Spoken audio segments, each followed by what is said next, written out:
books in mind, but are there going to be things, because now Kodansha is more of a direct presence, that they'll be able to bring over and they'll be able to do that they wouldn't be able to have done with Del Rey Manga?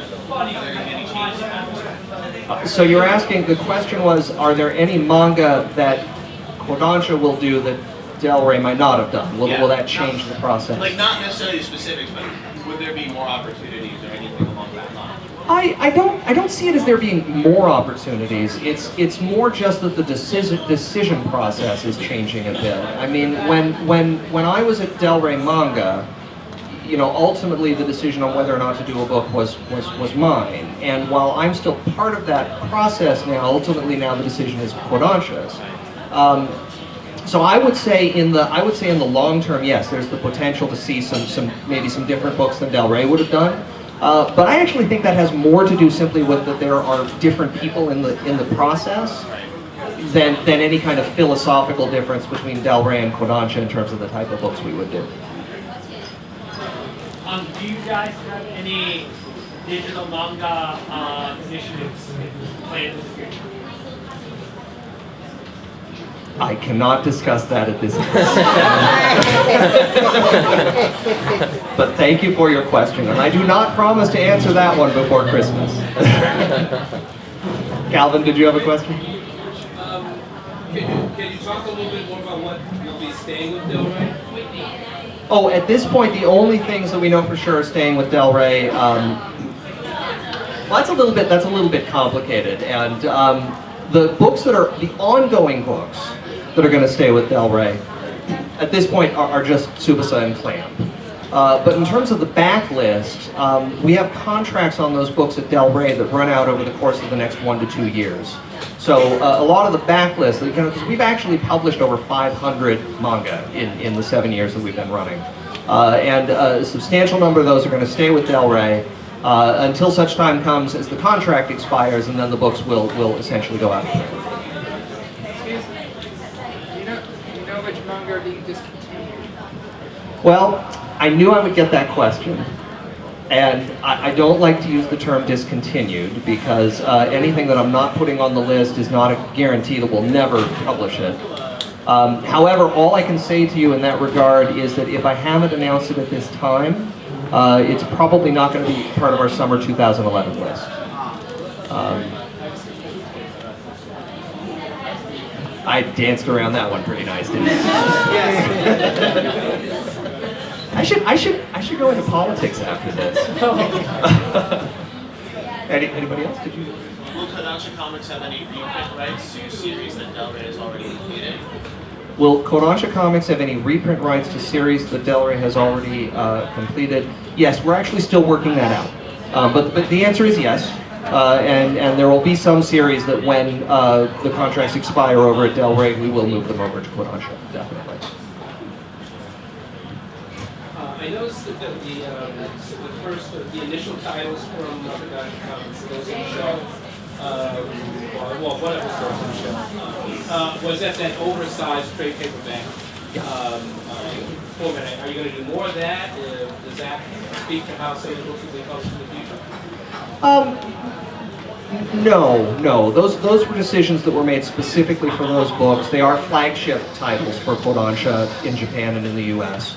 I can tell you that of all the books that I just discussed, most of them, if not all of them, I think are going to be in our standard 5 by 7.5 trim.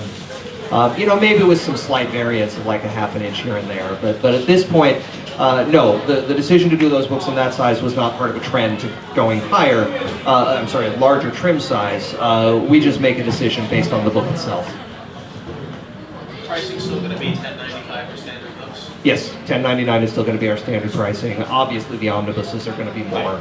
Anything with a really exceptional page count is going to be a bit more. Okay. Is there a number that you're hitting for the number of books you're going to put out? Are you looking at a figure? You want to do X number of titles in a year? Yeah, but we're still trying to figure that out. I mean, we've locked down the summer list. We haven't locked down the fall list. I think in a couple of months we'll be ready to announce the fall list, and then we'll be able to talk about exactly how many books we're going to do. For the books that are transferring, like Nebula and such, are the same translators going to be used? For the books that are transferring, are the same translators going to be used? You know, that's actually varying from book to book. In some cases, we are working with the same translators. In some cases, we're not.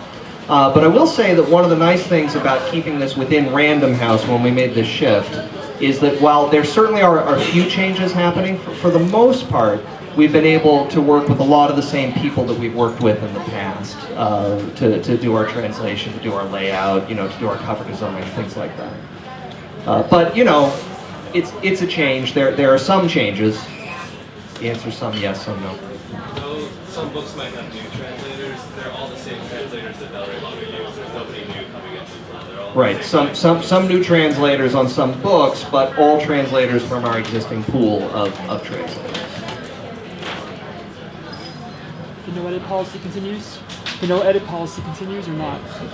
Sorry, Your policy to not edit anything, you keeping that? our policy to not edit Yeah, anything. remember no covers will be changed with Del Rey, no edit policy. Yes, well, God, that always makes me nervous when I say that, but yeah, that's always my intention. My intention when there's a book that I have a hand acquiring for the U.S. market is it something we can publish as it is? And if it's not, then it's probably not something we should publish, because we really don't want to go in and mess with the artist's work. Now, having said that, I'm going to out myself on one change that we are making. It's actually the cover to Animal Man. The Japanese cover of the first volume is an outstanding image, but it's an image that works much more effectively in Japan than it works here. So we're pulling a piece of color art from the interior of the book, and we're going to use that as the cover, obviously with the author's permission. We discussed it with him. But if you're asking, like, if we're going to go through and like change art and put more clothes on people or something like that, no, we don't work that way. Okay. Don't go anywhere, because of course at the end of our presentation we had, well, I don't think I actually mentioned this at the beginning, so just imagine that at the beginning I told you that we were going to do a raffle at the end of the presentation. So give us about 2 or 3 minutes to get that set up.